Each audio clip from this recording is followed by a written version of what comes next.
Yönelsin деген söz niye üçün айтылады? Ұяда не көрсең ұшқанда соны білесің деген сөз отбасы шағын ғана мемлекет дейді.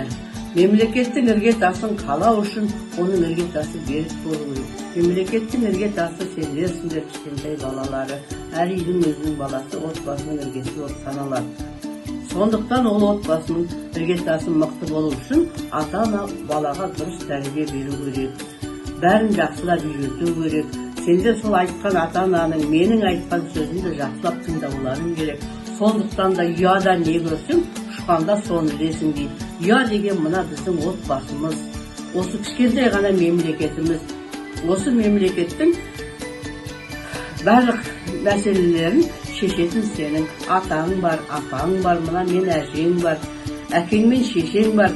Сендер осы ата-ананың айтқан ақыл сөздерін, айтқандарының бәрін дұрыс орындап отырсаңдар, сонда отбасымыз біздің берік болады.